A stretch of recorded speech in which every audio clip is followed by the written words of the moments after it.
দাদি ময়লার স্তূপের মধ্যে একটি ঝকঝকে সোনার লাইট পড়ে থাকতে দেখেন। কৌতূহলবশত তিনি লাইটটি কুড়িয়ে বাড়িতে নিয়ে আসেন।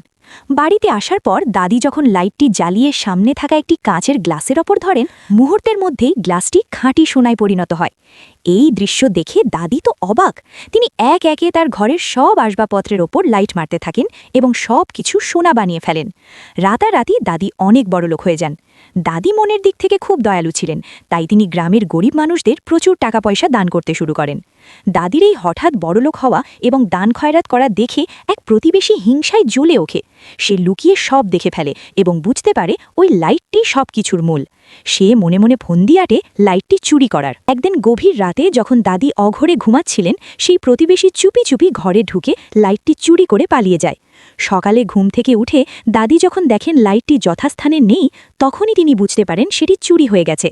সাধের জাদুকরি লাইটটি হারিয়ে দাদি কান্নায় ভেঙে পড়েন। বন্ধুরা, তোমরা ভিডিওতে লাইক করো প্লিজ।